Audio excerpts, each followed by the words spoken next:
esse envelhecimento do olhar vai passar a transmitir uma coisa que não é real. Então, uma sensação de cansaço. Doutora, eu posso ter dormido a noite inteira, mas eu estou com aquele olhar cansado. Esse olhar cansado deixa ele triste, porque, na verdade, não é real, ele não está cansado. Mas aquele peso, aquele olhar mais baixo, aquela bolsa de gordura que dá aquela sensação de cansaço mesmo, né, de inchaço. Então, isso transmite uma expressão de uma coisa que ele não é real.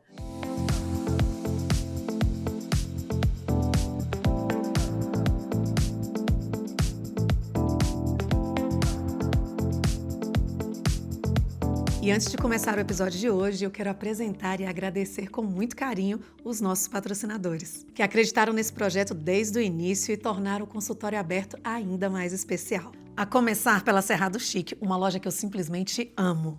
Com curadoria impecável em peças de decoração, móveis e itens exclusivos.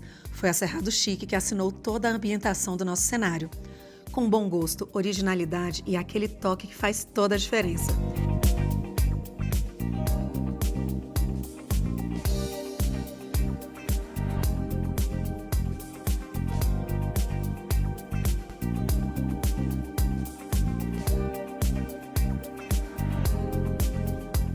Para você que está nos acompanhando, tem 10% de desconto exclusivo na Cerrado Chic, para que você possa transformar os seus ambientes com elegância. O QR Code já está aqui e o link já está aqui na descrição. Hoje eu abro a porta do consultório para a doutora Marcela. Nós vamos falar de blefaroplastia, mas quando essa blefaroplastia vai além da estética. Vamos entender como é que é aí a parte funcional também da cirurgia plástica ocular, não é isso, doutora? Isso mesmo. Seja muito bem-vinda, obrigada por ter aceito o nosso convite. Muito obrigada a você pelo convite, eu fiquei muito feliz. Marcela, eu sempre começo pelo início mesmo, mas da sua carreira, porque é muito importante que a gente consiga mostrar, né, para quem está nos assistindo, quem é esse médico, o que ele estudou, por que a decisão da medicina, conta pra gente. Você vem de família de médicos, por que essa escolha? E depois na oftalmologia, por que esta escolha? E cirurgia ainda, por favor. Eu sou de família de médicos, né? Tenho pai e mãe médicos, então eu cresci no meio da medicina. E aí, apesar de ter dito a vida inteira que eu não faria medicina, porque justamente pela vida louca que eu via dos meus pais, mas acabei optando muito pela parte de lidar com o ser humano. Eu gosto dessa parte, gosto de lidar com as pessoas. E aí acabei fazendo a medicina. Entrei na medicina, e aí no meio da faculdade me senti meio perdida, de tipo, será que é isso mesmo? Será que eu fiz porque é só isso que eu conheço? Ou será que eu gosto? E aí no meio da medicina, a minha irmã mais velha, que já estava quase formando, me apresentou uma amiga que era oftalmologista. Falou, Marcela, vai acompanhar a Cíntia e ver se você gosta da oftalmo, que é um mundo diferente daquela loucura da clínica médica que eu não estava me adaptando, não. E aí eu acompanhei, do terceiro ano da faculdade em diante, eu passei a acompanhar a Cíntia Cordeiro, que faz oftalmologia e faz a parte de plástica. Então eu acompanhava ela no pronto-socorro da minha cidade lá, onde eu fiz faculdade, e acompanhava ela nas cirurgias, nas blefaros que ela fazia fora. E eu comecei a me encantar pela especialidade e muito pela blefaro. E aí eu entrei para oftalmologia, fiz a oftalmologia lá no Rio, e na oftalmologia tentei conhecer outras áreas, achando, não, vou me deixar bem aberta para ver o que eu gosto e o que eu quero.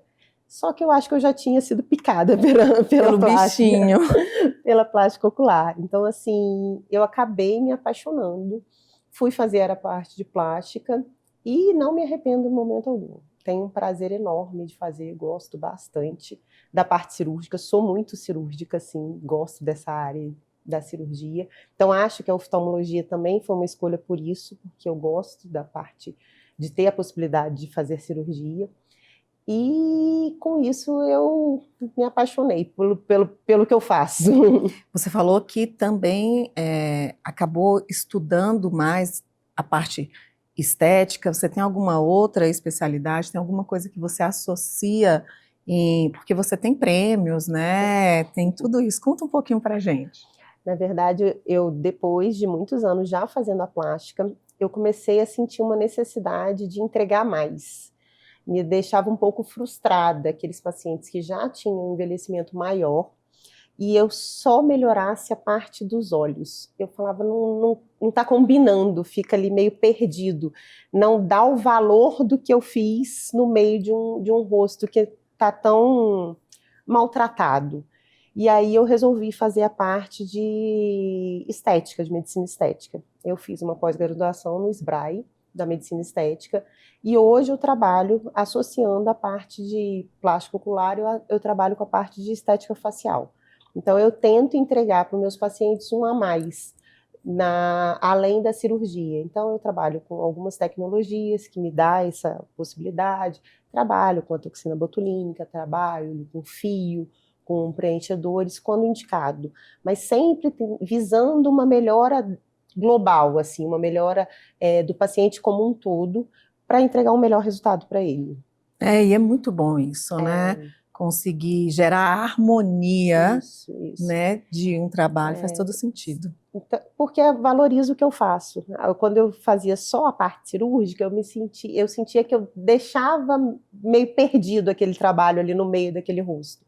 Então, quando eu passei a fazer junto, os resultados que eu entrego são melhores. Então, o paciente fica mais feliz, ele fica mais satisfeito, ele volta a se olhar. Eu brinco que a gente volta a ficar em paz com o espelho, né? Verdade. Então, assim, quando você volta a ficar de bem com o espelho, melhora tudo, melhora a sua vida como um todo, não só a estética, né? Melhora o emocional, melhora a autoestima, a pessoa volta a se arrumar, a trabalhar melhor, a ter mais bom humor com as coisas. Então, assim, é impressionante como é que muda. E foi muito engraçado, porque quando eu comecei na estética, eu tinha um pouco de preconceito, de falar assim, será que isso não é meio desnecessário?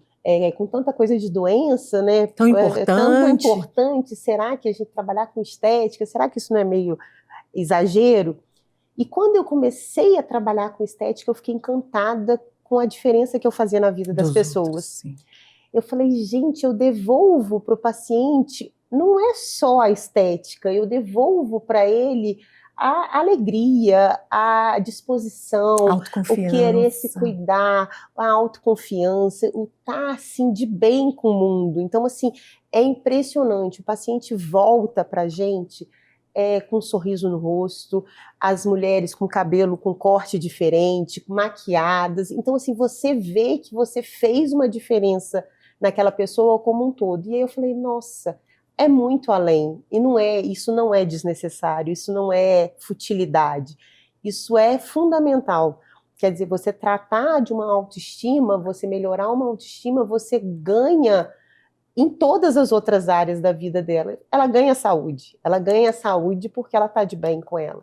E aí eu fiquei encantada com essa parte. Então hoje eu tenho o maior prazer de fazer, não só a parte cirúrgica, mas também a parte estética. Eu estou anotando, não é futilidade, é fundamental. Eu sou uma entusiasta da cirurgia plástica, né, e sempre incentivo e falo, quem não quer, maravilha. Agora, quem quer e ficam, né, porque se nós mulheres não prestarmos muita atenção, hoje inclusive saiu como é que fala? Gente, eu tô na menopausa, vocês já sabem disso, aí eu vou, mas vai sair, que era justamente sobre o estudo, né, agora no climatério, da menopausa, enfim, uma matéria enorme, e a comparação com o quanto se estudava remédios para impotência sexual, sendo que 1 em cada 5, e nós, todas as mulheres, tudo que vivemos, então, assim, você mulher que alguém, ou marido, ou seja lá quem for, isso é bobagem, isso é futilidade, você tá boazinha, vai procurar problema, porque você sabe que pode morrer na cirurgia, né? A gente morre acordado, né? E se for para morrer, é melhor morrer bem, bonita, né? Eu valido mesmo, super respeito. Tem pessoas que, né, não querem e a gente respeita. Agora, quem quer, porque é isso que você falou, gera saúde mental. Com certeza. E hoje a gente está numa época que está todo mundo tomando remédio, né? Antidepressivo, ansiolítico. Então, você vê que a saúde mental está muito atingida aí. Então, se você melhora essa autoestima e você consegue devolver para esse paciente essa saúde, por que não?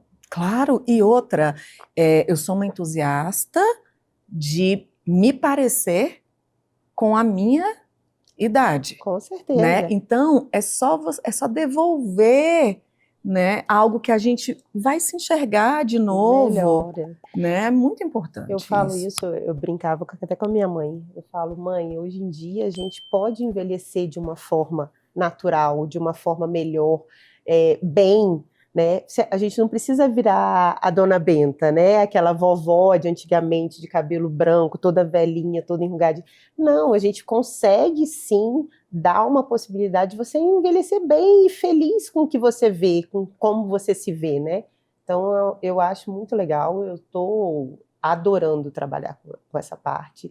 E fico assim, cada paciente que volta para mim, que eu vejo a diferença que eu fiz na vida, eu fico assim, radiante. É muito bom, eu imagino, né? É recompensador e só cada um sabe o que recebe ali, o que muda na vida dele.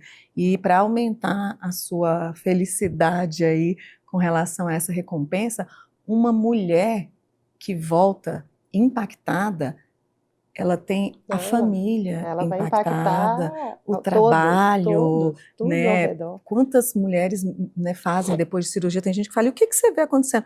Mudam de emprego, empreendem, você não sabe onde toca, mas cada uma de nós vai fazer, vai faz tocar de uma muita... forma diferente e ela vai levar isso adiante, né, com outras pessoas. Então é muito gratificante mesmo.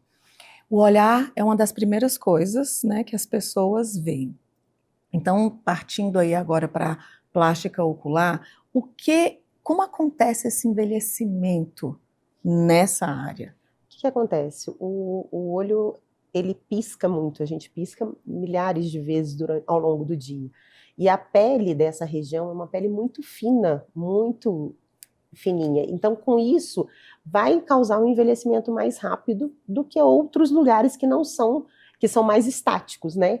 Então, o olhar, ele vai tender a ser um dos primeiros lugares a apresentar rugas, vai apresentar uma flacidez, vai apresentar um excesso de pele, vai apresentar as bolsas de gordura. Então, é normal com o envelhecimento isso acontecer. E a gente hoje, com a parte cirúrgica, a gente consegue melhorar isso. A gente melhora tira o excesso de pele, tira as bolsas de gordura, vai trabalhar com uma toxina botulínica para melhorar as rugas associado. Então, a gente consegue devolver aquele olhar mais jovem. Sim. E por que o olhar transmite tanta emoção, né? Seja o cansaço, né? O olhar, ele mostra muito, né? As pessoas, primeiro porque a gente olha no olho, né? A gente vai, todas as pessoas, a conversa, você vai primeiro focar no olhar da pessoa. E ali, ele vai te trazer tudo, todos os seus sentimentos tão expressos. Então, assim, eu sou apaixonada pelos olhos, mas ali a gente consegue ver mesmo as emoções. E o que deixa muitos pacientes chateados é justamente porque esse envelhecimento do olhar vai passar a transmitir uma coisa que não é real. Então, uma sensação de cansaço. Doutora, eu posso ter dormido a noite inteira, mas eu estou com aquele olhar cansado. Esse olhar cansado deixa ele triste, porque, na verdade, não é real, ele não está cansado. Mas aquele peso, aquele olhar mais baixo, aquela sensação, aquela bolsa de gordura que dá aquela sensação de cansaço mesmo, né, de inchaço. Então, isso transmite uma expressão de uma coisa que ele não é real. Então, por isso que eles têm procurado muito, cada vez mais. Eu fiz em 2022, na pandemia, a pálpebra superior. Eu não sabia o que era. E não achava também, né, que tinha indicação, enfim, eu não entendia o que era. Só que aí eu comecei a me ver tanto, porque o olho vai fechando, você vai ficando com o olho pequeno, e eu falava, gente, cadê meu olho? Né, não dá, fiquei muito incomodada. E aí fiz, ela explicou que eu não teria uma mudança, porque primeiro que eu tenho esse osso muito proeminente, não tinha nada, não era nada disso. Mas ela falou, Carol, esse abrir um pouco mais e esse cansar, nossa, foi vida. Mas é. É E os vida. pacientes falam isso, eles relatam muito no retorno. Nossa, doutora, eu nem sabia que eu precisava tanto. E assim, abriu, eu tenho meu campo visual está muito mais amplo, está muito mais claro. Teve uma paciente que reclamou para mim e falou, doutora, a claridade agora me incomoda, porque está entrando tanta luz que está muito mais claro do que era. E agora conta pra gente, né, o que é a blefaroplastia? Blefaroplastia é a cirurgia das pálpebras, que a gente vai visualizar ali para a retirada tanto do excesso de pele, quanto das bolsinhas de gordura, tá? Tanto superior, a superior ela vai ter uma bolsinha de gordura aqui no canto, que algumas pessoas têm bem proeminente, e a inferior a gente tem bolsa de gordura em toda a parte de baixo da pálpebra. E aí a gente consegue melhorar isso com cirurgia, tanto da retirada de pele quanto da retirada das bolsas. Agora, é fundamental entender que a gente, toda vez que a gente fala de olhar, o supercílio está totalmente ligado ao olho. Muitas pessoas acham que não. Quando eu proponho para mexer com o supercílio, as pessoas olham para mim e falam assim, não, doutora, vai ficar horrível, vai ficar estranho, vai ficar artificial. Não vai. É necessário. Se o supercílio estiver baixo, ele vai dar uma sensação de que está o olho menor ainda, vai dar uma sensação que tem muito mais pele na pálpebra do que realmente tem. E se a gente não tratar, piora. Em vez de eu estar melhorando, eu vou dar um resultado pior, porque eu vou baixar mais esse supercílio, vai dar essa sensação mais ainda que o campo está prejudicado por causa desse supercílio, e não vai dar um resultado estético bonito, harmonioso. Então, o olhar do cirurgião de pálpebra é sempre aquele olhar do todo. O supercílio faz parte desse conjunto, então a gente tem que avaliar ele. Tá posicionado? Ótimo, a gente não vai mexer. Não tá posicionado, a gente precisa mexer no supercílio junto com a pálpebra para ter um resultado melhor. A gente vai observar muitos pacientes masculinos, eles têm uma queda importante de toda a sobrancelha. A sobrancelha cai como um todo. Já as mulheres não, ela vai cair mais o cantinho, então vai dar uma sensação de mais ruguinha, aquele excesso de pele a mais no canto. Isso é característica de cada um. E a gente precisa abordar cada um da melhor maneira para dar um resultado melhor. Essa cirurgia, que é a do supercílio, como ela é feita? Onde é que é a incisão? Não vai aparecer uma pessoa como eu, por exemplo, que tem a sobrancelha bem fininha. Onde é que você vai pendurar isso? Explica pra gente como que funciona. Existem algumas técnicas, tá, de elevação de supercílio. Eu uso a direta, que a gente chama, que a gente vai fazer a incisão próximo ao pelo, tá? No início, as pacientes têm muito medo dessa cirurgia, com medo da cicatrização. No início vai ficar marcado, tá? As primeiras semanas é normal. Por quê? Porque a gente precisa, a tendência dessa área é que ela vá, na cicatrização, ela vai afundar. Então, se eu deixar no pós-operatório imediato certinho, plano, com o final ela vai ficar uma cicatriz funda. Então, o que eu preciso? Eu preciso deixar ela mais marcadinha, mais um pouco bicuda essa cicatriz, para depois, com o normal, ela fique na posição que eu quero, natural. Então, ela fica mais marcada mesmo no início, isso não precisa assustar, porque faz parte do processo. Mas depois ela vai ficar uma linha muito discreta. Para quem tem um supercílio, tenha os pelos, ela vai ficar bem disfarçada no pelo. Algumas pessoas fazem aquela pré-triquial, que a gente chama, que é perto da inserção do cabelo. Eu não faço, não costumo fazer, não tenho experiência com isso e tenho bons resultados com a técnica que eu faço. Mas também existe essa opção. Mas mexer no supercílio, quando tem indicação, tem que ser feito. Não tem como não mexer se a gente tiver queda desse supercílio. Então vai fazer toda a diferença para o resultado final, né? Com certeza. Marcela, eu faço pálpebra uma vez, resolvido para sempre, ou tem pessoas que precisam... O que acontece? Eu brinco com os pacientes, eu falo, gente, não descobriu a pílula mágica ainda para parar de envelhecer. Então, assim, o envelhecimento vai persistir. Lógico que hoje em dia, com todas as coisas que a gente tem, a gente consegue retardar bastante esse processo. A cirurgia é uma cirurgia bem duradoura. Ela dura em torno de 10 a 15 anos, mais ou menos.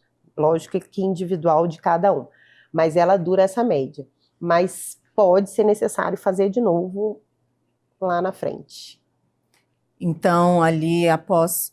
E normalmente quem fez cedo, né? Porque... pacientes... E hoje tem sido uma procura grande, né? Cada vez os pacientes têm procurado mais cedo.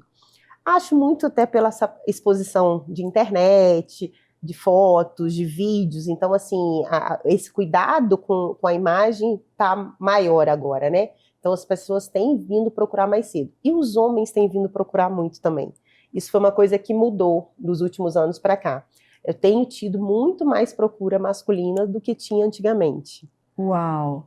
E eles fazem a superior, mas a inferior? Tem alguma questão entre o gênero, que o homem tem mais bolsa de gordura, ou como que funciona? Na verdade, o homem vai ter os dois, os dois vão ser bastante, mas assim, o homem com essa queda do supercílio, que é mais acentuada nele, ele vai dar uma sensação de perda de campo maior do que a mulher.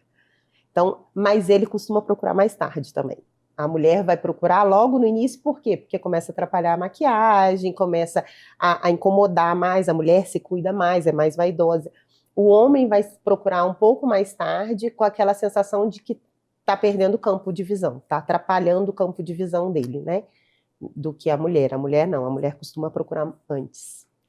A inferior e a superior tem uma sequência ou também é individual? Todo mundo vai fazer? Porque, por exemplo, eu pude fazer a superior, mas eu não tinha indicação. E aí a gente fica ali insistindo, tem gente que insiste, explica isso, é um problema, por que que... Poxa, mas eu tô querendo, já aproveita. Explica pra gente essa situação. Na verdade, tem indicação. Eu falo que a cirurgia não existe idade e não existe eu quero fazer. Na verdade, existe indicação para a gente ter uma segurança no procedimento. Por quê? A função da pálpebra é proteção dos olhos. Então, a gente não pode tirar a pele demais para não correr o risco desse olho ficar exposto. Então, se não tiver pele para tirar, se não tiver bolsa de gordura para tirar, não tem indicação. Independente, mas eu vou fazer a superior, já quero aproveitar e fazer também a inferior. Não, de jeito nenhum. Principalmente a inferior, porque a inferior, pela própria gravidade, ela tem uma tendência a pálpebra cair, a ficar mais exposta. Se eu tiro pele demais, se falta pele, esse olho vai ficar exposto, esse paciente não vai fechar o olho direito, esse olho vai ficar lacrimejando o tempo inteiro. Então, a consequência disso, em termos funcional para o olho, é muito grave. Então, a preocupação é sempre da gente cuidar para deixar o máximo essa área protegida. Eu falo que para a gente que é oftalmologista e faz a parte plástica ocular, o olho é a prioridade. Então, o cuidar do olho.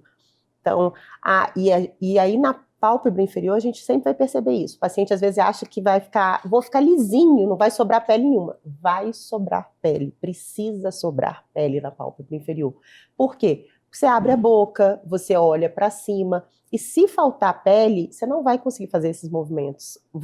A tendência é que a pálpebra vai retrair para baixo e esse olho vai ficar exposto. Então, tem que sobrar pele, vai sobrar um pouquinho. A gente não pode tirar toda a pele em excesso. A gente pode cuidar dessa pele, tratar essa pele, melhorar essa pele. Então, assim, a paciente que tem já uma flacidez pela idade e vai perdendo, está mais marcada pelas rugas, a gente pode melhorar essa pele dela com estímulo de colágeno. Então, a gente tem tecnologia para isso, laser de CO2 eu amo de paixão, uso muito. A gente consegue melhorar a qualidade dessa pele. O fio de PDO também é outra opção para estímulo de colágeno e melhorar a qualidade da pele. Então, mas não retirar mais pele do que poderia ser retirado. E você falou que a gente tem uma perda funcional e sem falar, tem até um nome específico para esse... Ectrópio. Que é aquele olho ali puxado, aberto, exposto, né? Explica pra exatamente. gente. Isso é um grande risco da pálpebra inferior. E por isso que muitas pessoas têm medo da cirurgia de pálpebra inferior. Porque a pálpebra inferior, a gravidade já puxa para baixo. Se falta pele, se você não fixa essa pálpebra, que com o envelhecimento, a tendência é que os tendões que dão sustentação para essa pálpebra, eles vão ficando mais frouxos. Então, essa pálpebra ela tem uma tendência a ficar mais flácida e ela vai se deslocar para fora ou para dentro. Ela pode ter um entrópio também. Então, se você na cirurgia tira muita pele, não fixa o tendão de volta para o lugar, a tendência é que essa pálpebra fique virada para fora e esse olho vai ficar exposto o tempo inteiro. Então você vai fazer ceratite, você vai fazer machucar essa córnea o tempo todo, porque está ali o tempo exposta a vento, a poeira, a todos os agressores. A pálpebra vem para proteger isso. Então esse cuidado na hora da técnica cirúrgica, na forma de fazer, é imprescindível, porque o pós é muito ruim. E o pior de tudo é você precisar tratar isso no pós. Eu ter que reoperar esse paciente e colocar um enxerto de pele para resolver um problema porque tirou pele demais. E aí o enxerto de pele vai ficar lá a marca de que colocou um enxerto de pele. Então, quer dizer, você faz uma cirurgia estética para melhorar e no final das contas você volta para colocar a pele e ficar com uma cicatriz maior e muito mais perceptível, porque pelo excesso, então não dá para ser feito. E é comum acontecer esse problema, não estou dizendo com você, mas a gente vê hoje em dia, inclusive, tem várias outras áreas fazendo pálpebra. Esse é o problema. É importantíssimo você saber com quem você vai operar. Porque, assim, existem hoje, todo mundo acha que pode fazer tudo. E a gente não pode ser dessa forma se você não souber lidar com as complicações. Complicações são inerentes a qualquer procedimento. Todo procedimento ele tem um mínimo de risco, né? E a gente, como cirurgião, que a gente, quando a gente se forma, a gente precisa saber lidar com os riscos que aquela cirurgia pode causar. Então, você precisa saber resolver o problema que você causou. E hoje em dia o que acontece é que muitos profissionais causam o problema e depois eles não sabem como solucioná-los. E aí esses pacientes vêm parar com a gente, para a gente resolver o problema de outra pessoa. E é muito ruim, porque aí já é uma pálpebra mexida, é uma pálpebra que a gente vai ter que fazer procedimentos que não vão ser estéticos. E a gente, quando fala de rosto, é muito ruim, né? Porque assim, a barriga deu errado, você tapa com a roupa. A perna ficou meio estranho, uma cicatriz, tá coberto. Agora, no rosto, tá todo mundo vendo. Eu falo que a gente assina nosso nome, né? Então, assim, se der errado, tá ali registrado para sempre, para todo mundo ver. Então, a responsabilidade é muito maior de trabalhar com o rosto. E sem falar que uma cirurgia secundária, né, uma cirurgia que gera um problema, não é todo profissional que pega. Eu já tive entrevistas aqui da pessoa falar, não faço. Por quê? A partir do momento que a pessoa pega, o caso e qualquer complicação é da pessoa. O problema é seu junto. Então, assim, a responsabilidade é muito grande de assumir o caso de outra pessoa. E realmente, a gente pensa 10 vezes, porque, assim, muitas vezes a gente não vai conseguir solucionar, e o não solucionar, você se envolveu na complicação junta, né? Então, esse é muito delicado quando a gente tem que trabalhar o problema que foi causado por outra pessoa. E aí fica o paciente, né, ali naquele meio e já dá problema com uma pessoa. O mesmo impacto positivo que você falou, que gera o procedimento estético, né, quando tudo dá certo, imagina, né? O impacto negativo é enorme, e mexe com o emocional do paciente, e aí esse paciente quando ele vem para a gente, ele já vem um paciente frustrado, deprimido, criando uma expectativa, às vezes, irreal em cima daquela situação, de tipo, vai resolver, vai voltar ao que era. Não vai. E aí a gente precisa saber trabalhar com isso, mostrar para ele que é uma segunda cirurgia, a gente está entrando numa situação em que todo o tecido já está desorganizado, já está mexido, e assim, e tem a própria cicatrização pessoal daquele indivíduo, daquele paciente, ele vai cicatrizar de uma forma ou de outra. Uma segunda cirurgia, se você for operar muito recente, esse organismo ainda está todo em processo de cicatrização, então a chance das vezes a gente piorar em vez de melhorar, então até o cuidado de você saber a hora de indicar a cirurgia, tudo isso tem que ser pensado. Ou seja, se tiver um problema, vai ter que aguardar para que possa de fato ter um bom resultado. Algumas vezes sim, a gente precisa esperar. Algumas vezes não dá para a gente operar de cara, a gente precisa aguardar o tempo daquela cicatrização ocorrer e da gente ver o resultado em todos os sentidos, no bom e no ruim. Por exemplo, às vezes a gente trabalha com cirurgia de pitose. Pitose é aquela pálpebra baixa, aquela pálpebra caída, que é uma cirurgia muito delicada. Por quê? Porque eu mexo com músculo.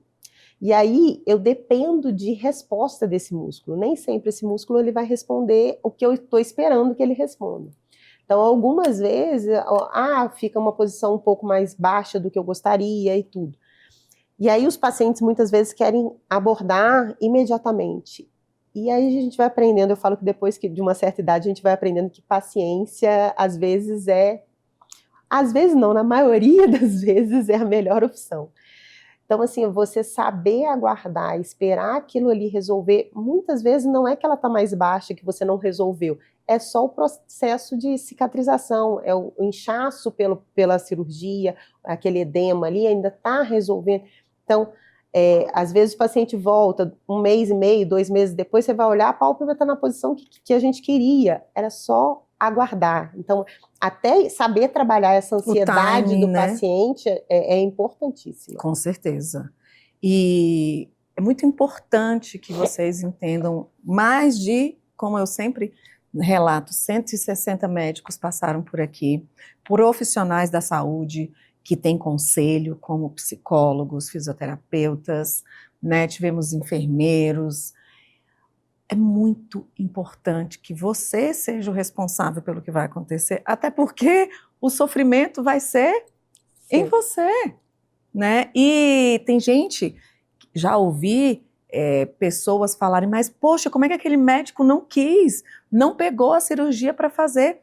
Pensa você o quanto pode se manchar a carreira de alguém por pegar um trabalho que a maioria de nós, se não sabe, procure entender, né? Não é simples, parece, inclusive explica isso pra gente, doutora, ela é muito simples, não tem muito, não vai dar problema, é só um cortezinho, como que é? Esse é o grande problema, porque muitos pacientes chegam achando que a coisa mais tranquila do mundo é a cirurgia de pálpebra, e não é.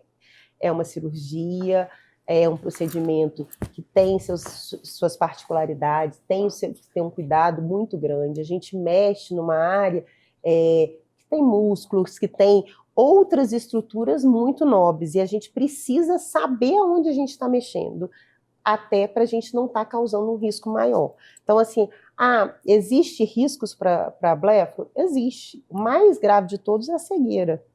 Então, você imagina, você vai fazer uma cirurgia estética e ficar cego? Meu Deus. Pode acontecer. Então, assim, esse cuidado é fundamental. A maioria das vezes isso vai acontecer por sangramentos que não foram controlados, que não foram vistos. Então, você tem que ter uma noção da anatomia, da onde a gente está mexendo, o que a gente precisa fazer de uma abordagem delicada, são estruturas nobres, delicadas, não dá para você abrir do mesmo jeito que você abre uma barriga, entendeu? Então, assim, tem que ter todo um preparo técnico para mexer. E as pessoas banalizam muito, né? Então é muito triste de ver, mas é por isso que a gente vê hoje em dia tantas complicações também, né? Infelizmente, né? Uma hora alguém aprende, ou o não profissional que está fazendo isso, né? Ou você, que é responsável pela sua saúde, né? E também vai ser responsável pelas consequências das suas escolhas. Doutora, falando na estética que você associa à blefaro, se comentou um pouco, falou que é muito importante, que sentiu a necessidade porque tinha muito mais para entregar, mas como é feita essa associação? O que é feito? É no rosto todo? É no momento ali da cirurgia? Como que funciona essa parte, né, dessa associação com o procedimento da blefaroplastia? Eu, geralmente, na avaliação, quando o paciente chega para mim, para blefaro, eu avalio o rosto como um todo. Já, meu olhar é crítico já geral. Então, eu dou uma olhada e vejo o que aquele paciente vai apresentar. Como a gente sempre fala, não existe receita de bolo, tá? Cada paciente que vai sentar comigo no consultório, ele vai ser avaliado individualmente, com as características, com o que ele apresenta de diferente, o que ele apresenta que vale a pena a gente mexer ou não, e de acordo com o que ele precisa, a gente vai abordar ou não. Eu gosto hoje muito de trabalhar com laser de CO2, é uma coisa que eu amo, assim, que a gente consegue entregar um bom resultado. Então, aqueles pacientes que eu acho que tem indicação, eu sempre ofereço da gente fazer a cirurgia com laser, porque vai dar eu vou conseguir trabalhar aquela pele, eu vou conseguir melhorar colágeno, estimular colágeno, e a cirurgia é uma cirurgia que ele tem um sangramento menor, porque o laser já vai cauterizando ao mesmo tempo que ele corta. Então, eu acabo tendo um pouco menos de sangramento e, consequentemente, pode ter um pouco menos de inchaço, um pouco menos de roxo. Não é que não vai ter. Essa área é uma área super vascularizada. Então, assim, o pós-operatório vai ficar inchado, vai ficar roxo, isso faz parte do processo para ficar bonito. Mas, assim, o laser vai ajudar um pouco nisso. Mas o principal do laser é eu conseguir estimular o colágeno. Mas quando você fala da incisão a laser, você realiza a cirurgia com laser? Ou esse laser de CO2 é esse mesmo laser que você está falando, isso, você vai fazer na pele toda? Explica pra gente. A gente tem duas ponteiras no laser. O laser de CO2, ele dá pra gente operar com ele, tem a ponteira cirúrgica, então eu consigo fazer a incisão com laser, consigo cauterizar com laser, então fazer todo o procedimento mesmo com laser, e ele tem uma outra ponteira, que é uma ponteira dermatológica, que a gente vai fazer o estímulo de colágeno em toda a face com essa outra ponteira. Então ele vai na face fazer um estímulo para a produção de colágeno, e aí ele vai melhorar a flacidez, ele vai melhorar rugas, ele vai melhorar qualidade de pele, aquele brilho. Então, assim, a entrega é uma entrega muito melhor, assim. Nossa, faz toda a diferença, né? E outra, dói menos fazer quando já está fazendo a cirurgia? Tem alguma vantagem? Tem. A vantagem é que você está sedado, né? Dói, é um pouco dolorido o laser, tá? Mas você está sedado, então você não vai sentir a aplicação do laser. Eu faço laser tanto junto com a cirurgia, quanto sem cirurgia. Eu faço laser em consultório também, quando a indicação é só para estímulo de colágeno. Eu já fiz, inclusive, em mim, então eu sei mais ou menos. É um pouco doloroso mesmo fazer sem sedação. Mas na cirurgia você está sedado. Eu falo que as duas vantagens de fazer junto com a cirurgia primeiro, você está sedado, e o segundo, você vai ter um tempo de afastamento pela cirurgia. É o mesmo tempo que você recupera do laser. Então, assim, o tempo que você vai ficar inchado, vai ficar roxo, vai estar com ponto, é o tempo que você vai ficar inchado, vai ficar descamando aquela pele, e aí, quando você tiver para tirar os pontos, é o tempo que o seu rosto já cicatrizou. Você falou uma coisa que me gerou dúvida agora. Você faz o corte a laser e mesmo assim tem ponto? Tem ponto. São coisas diferentes. As pessoas têm mania de achar que o laser não tem ponto. Não é só você. Não, tem ponto. Tudo que você corta, você tem que suturar. E assim, existe uma ideia das pessoas de blefaroplastia sem corte. Não existe blefaroplastia sem corte, tá? O que existe hoje a gente tem várias tecnologias excelentes, não estou falando hora nenhuma contra elas, trabalho com elas e adoro. Que elas vão fazer o quê? Elas fazem uma retração, pelo estímulo de colágeno, elas vão fazer uma retração daquele excesso de pele. Então, aquela pele que está um pouco flácida, você consegue retrair com tecnologia. E aí as pessoas passaram a chamar isso de blefaroplastia sem corte, tá? Mas não é a blefaroplastia. A blefaroplastia é cirurgia, e cirurgia tem corte, tem retirada de pele, e aí essa retirada de pele a gente precisa suturar o que a gente abriu. Então vai ter ponto sim. Você falou no pós, que é concomitante ali junto com o laser. Como é o pós da blefaro? Eu peço para o paciente ficar uma semana de repouso, tá? Então vai ficar em casa, vai ficar quietinho, porque ele vai ficar inchado, ele vai ficar roxo, ele tá com os pontos. Existem os cuidados pós-operatórios que são importantes, então a gente precisa fazer todo o cuidado direitinho, então eu peço que essa semana ele fique em casa, tá? É raríssimo o paciente queixar de dor, muito raro. São poucos os pacientes que falam para mim que tomou analgésico. Eu sempre prescrevo analgésico, deixo de SOS, mas a maioria dos pacientes não precisam tomar. E a maioria dos que tomam não é porque teve dor, ele teve medo de ter dor e tomou por profilaxia. Mas assim, então é muito raro. Então a gente vai pedir gelo, muita compressa gelada. Quanto mais você fizer compressa gelada, mais rápido vai desinchar, mais rápido o roxo passa. Então é importante essa compressa gelada. Vai ter as medicações de uso tópico ali que a gente passa, tá? E cuidado com exposição solar, é o principal. E aí o cuidado com exposição solar não é só na hora dessa uma semana, é o cuidado pós. Então eu retiro os pontos, você vai ficar 2, 3 meses protegendo do sol com óculos escuro, protetor solar, por quê? Esse organismo está se recuperando, esse organismo ele está em todo um processo inflamatório nele ali. Então, se a gente deixar o sol incidir ali naquela cicatriz, vai marcar, vai ficar escura e vai ficar feia. E a cicatrização? O rosto tem perigo, dá queloide? Quais são esses principais medos aí desses pacientes que chegam até você? A cicatriz é sempre o pânico de todos os pacientes que chegam. Como que vai ficar uma cicatriz? Mas vai ficar um corte no meu rosto? Como é que isso vai aparentar? A pálpebra cicatriza maravilhosamente bem. Eu acho que a melhor área do corpo para cicatrização é a pálpebra. Justamente pela pele fina que eu falei. Então ela é uma pele muito fina e muito vascularizada, então ela cicatriza super bem. A cicatriz ela vai ficar mais marcada nesses primeiros meses, mais vermelhinhas, marcadas que eu digo é vermelhinha o local, mas depois de depois do 6º mês, é mais certo de que você vai ter uma linha discreta, uma ruguinha quase imperceptível ali que vai ficar, entendeu? Então, a cicatrização é ótima, é muito difícil. Na medicina a gente nunca diz nunca, né? Que tem a queloide na pálpebra, tá? Ah, que bom.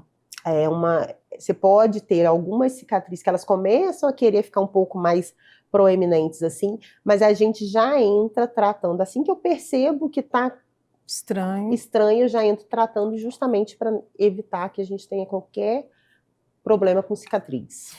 Caso tenha, qual é o tratamento? Você pode fazer laser, você pode fazer... Eu gosto bastante, eu trabalho com um aparelho que a gente chama de Mesoject. O Mesoject é como se fosse um microagulhamento, mas sem agulha, digamos assim. E aí a gente consegue abrir os canais e fazer algumas medicações, no caso específico, vão ser medicações para clareadoras, então ela vai clarear essa cicatriz, e aí ela vai agir de forma mais profunda na mancha, né? Então eu consigo tratar isso. Algumas cicatrizes, se precisar, a gente pode fazer corticoide, também às vezes ajuda, mas é muito raro ter problema com cicatrização. Essa é Mesojex? Mesoject. Mesoject. Isso. Pode ser feito em qualquer cicatriz? Pode ser feito em qualquer cicatriz e a gente usa, na verdade, ele é um aparelho que a função dele é abrir os canais. Para quê? Para eu ter uma maior absorção. E aí, depois desses canais estarem abertos, eu posso usar o que eu quiser de produtos. A gente tem uma gama de produtos hoje enorme. E aí eu quero tratar mancha, eu vou usar clareador. Eu quero rejuvenescimento, eu vou usar produtos específicos para rejuvenescimento. Eu tenho cicatriz de acne, eu vou tratar essa pele. Não, eu tenho problemas muita espinha, eu vou tratar essa pele de acordo com o que ela precisa. E aí o aparelho ele só faz a função da abertura. O que eu vou escolher de droga ali para usar vai variar de acordo com o que aquele paciente precisa. E é ótimo, porque o grande problema do microagulhamento, muitos pacientes não fazem porque eles têm pânico de agulha, né? Então, o Mesogyect não tem agulha. Então, ele vai fazer essa abertura, é como se fosse um pouquinho mais áspero. Você vai sentir só um discreto áspero ali, raspando na pele, e naquilo ali ele está abrindo esses canais e deixando, permeando, né? E em que momento dessa cicatriz? Quando ela já teve o tempo final ou ele é bom ser utilizado ali desde o início? Vamos pensar, por exemplo, numa mamoplastia, que né, é aquele corte bem maior no meio e na auréola. Eu não passaria no início, não. Porque nessa fase a gente quer o processo inflamatório ali, ele precisa estar numa fase inicial, o organismo está qualquer cirurgia, ela é um trauma para o organismo, então o organismo está reorganizando aquele trauma ali, a gente fala que os primeiros 6 meses de cirurgia é o tempo que o organismo está reorganizando a estrutura toda. Entendeu? Então, o nosso corpo, ele tem um processo inflamatório mais alto, você vai ter células ali agindo para organizar o tecido. Depois que está organizado, aí sim, não, a gente percebeu que ficou escuro, não está legal, aí a gente vai agir de acordo. Mas nessa fase inicial, não. Só, normalmente, no não. mínimo, depois dos 6 meses. Vai variar. Só se eu perceber está começando a virar uma coisa, uma inflamação exagerada, fora do que deveria ser, de uma normal. Cicatrização. Na cicatrização, entendeu? Então, assim, eu vou agir antes disso se eu perceber que está saindo do que é padrão, do que deveria estar naquela fase. Se não, não, a gente aguarda os 6 meses, que é o período normal. Muitos pacientes vêm um pouco angustiados em relação a esse vermelhinho que fica nesses primeiros 6 meses. Mas a senhora falou que não ia ficar marcado e está vermelho. É normal, calma, paciência, vai clarear. Isso é o processo inflamatório para a cicatrização. Hoje se tem, né, acredito que com você também aconteça, se eu estiver errada, se me corrija, caso não tenha, muito medo dos resultados artificiais. Chegam mulheres, homens no seu consultório preocupados com isso, e se sim, o que são resultados naturais?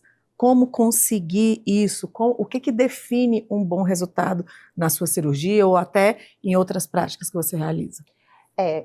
Chegou, a estética ela teve um boom aí de muitos exageros, né? Então as pessoas passaram a preencher demais, a fazer vários procedimentos que modificaram o rosto dela, né?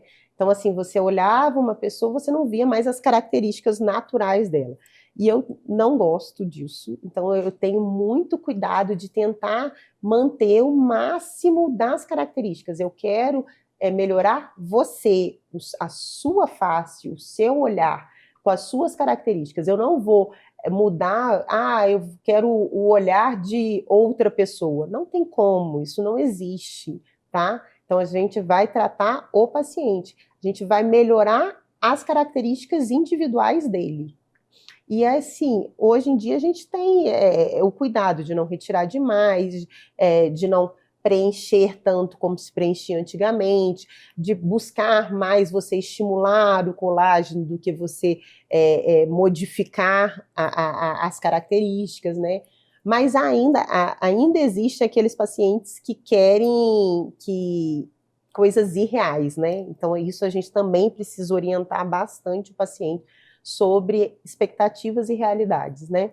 É muito importante. E eu falo que o que tem no meio da expectativa e da realidade, você sabe qual é o nome? Não. Frustração. Exatamente, com certeza. É isso, né? Isso tem que estar muito alinhado. Muito, e como é que você lida com esses anseios, com essa internet, com as fotos? Eu quero assim.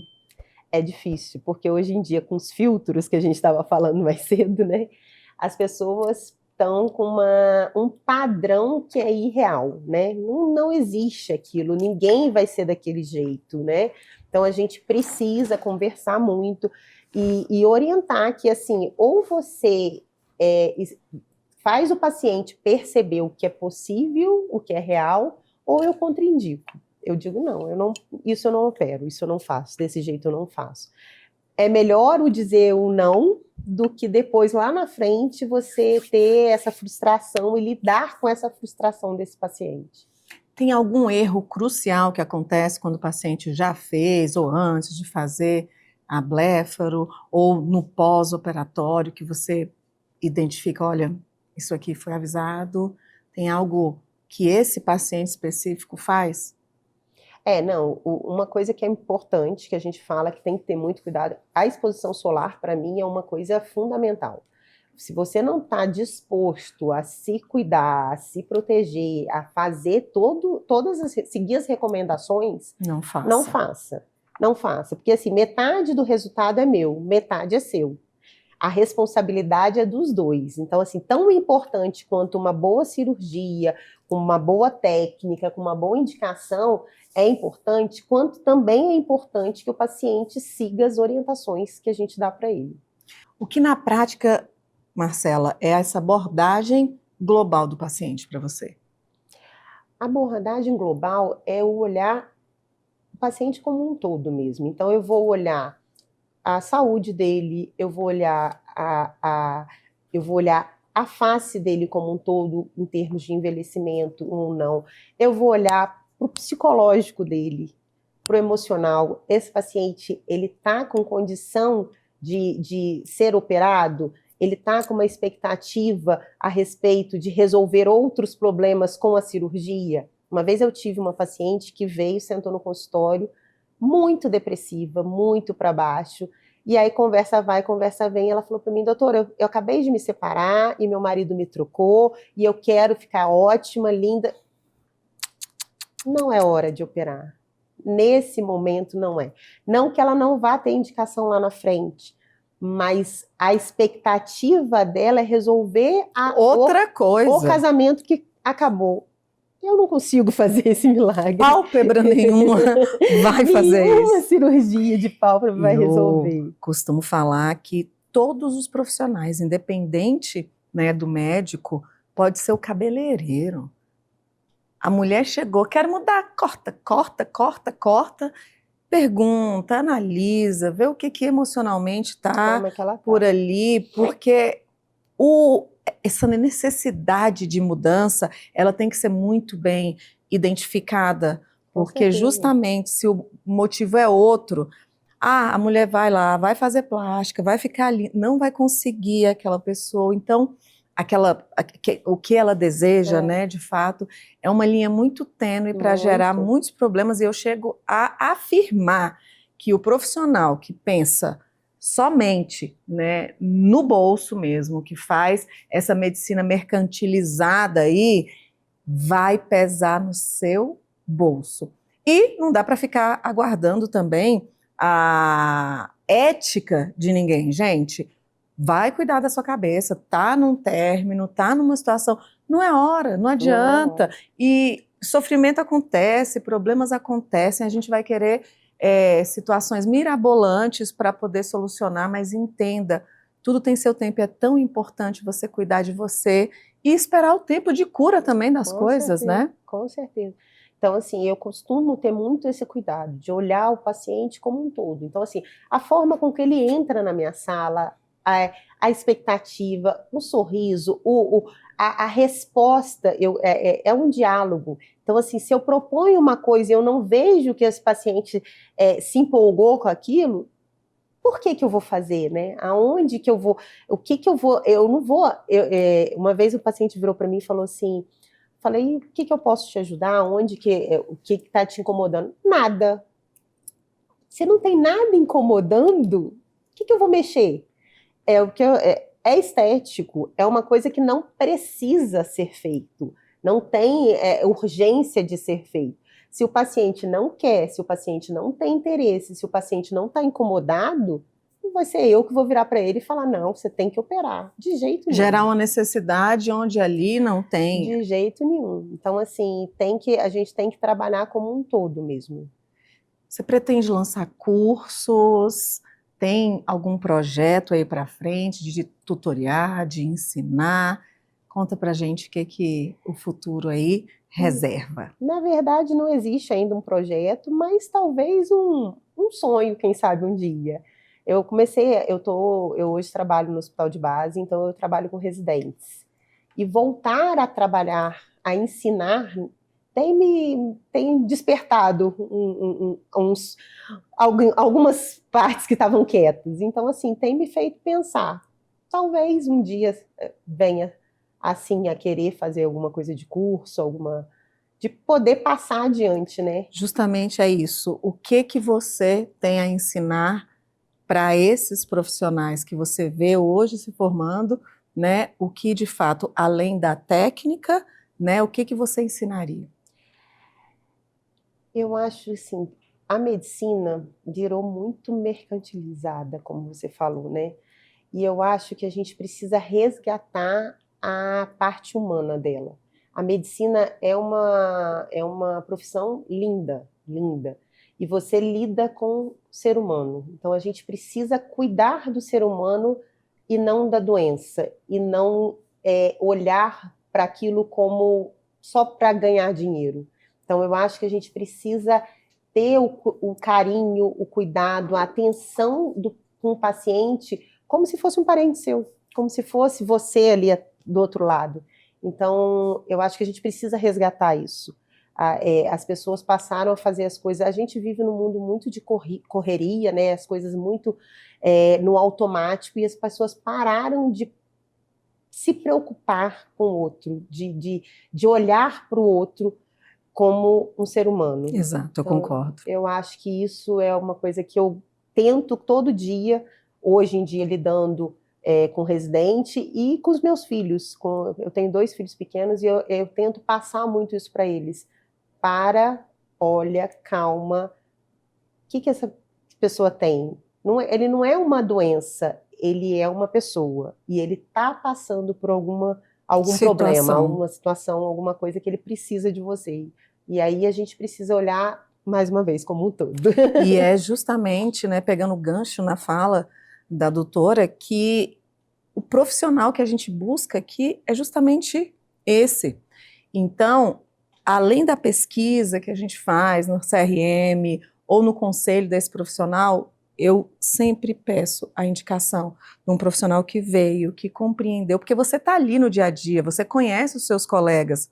Como é que a gente vai conseguir conhecer alguém? Você fica casado a vida toda com alguém, e aí, de repente, aí como a nossa colega, né, que você falou, vou contar uma história, ou comigo também, situações, né, acontecem que você nunca imaginava.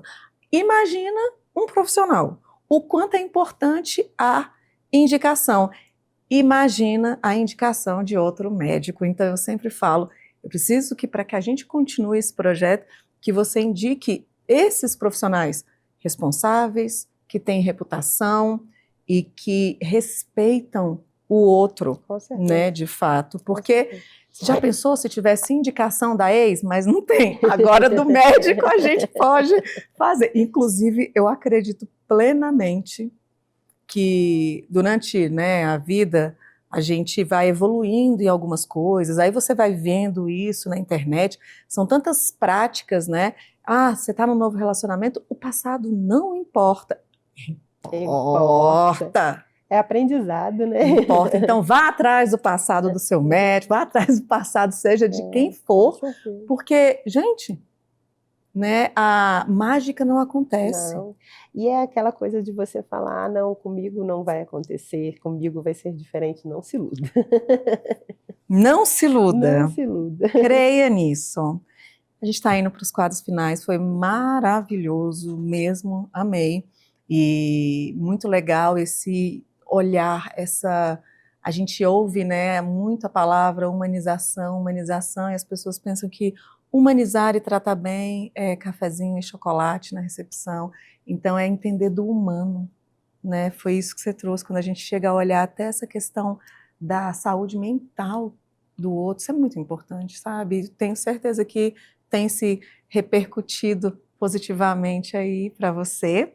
E temos 2 quadros finais aqui, coisinha Vamos lá, rápida, é bate-bola. Vamos lá. E você colou que você estava na entrevista anterior. Vamos lá? Vamos lá. Beleza natural é? É a sua beleza. Olhar rejuvenescido é? É o que transmite paz, transmite serenidade e é o que transmite a sua beleza. Um erro comum dos pacientes. É achar que a responsabilidade é só nossa, Um bom resultado depende? tanto do médico quanto do paciente. Sua missão como médica é? Devolver ao paciente o brilho no olhar. Muito bom, muito bom. Blefaroplastia é só estética? Não, a blefaroplastia é funcional também. Como saber se eu preciso dessa cirurgia? Algumas das características eu já falei aqui, né? Tá, excesso de pele, um olhar caído, cansado, bolsa de gordura, vale a pena passar para a gente dar uma olhada. As respostas são curtas e acredito plenamente que nesse ponto, como preciso saber se eu preciso dessa cirurgia? Vá ao médico, né? Aguarde, veja isso. Essa é uma busca que realmente nós estamos fazendo, porque não é só a automedicação, Não. é a pessoa chegar lá, olha, eu quero que você faça isso, isso e isso que eu vi. Não, o Dr. Google agora, o chat GPT, as pessoas querem que a gente faça o que elas acham que deve ser feito.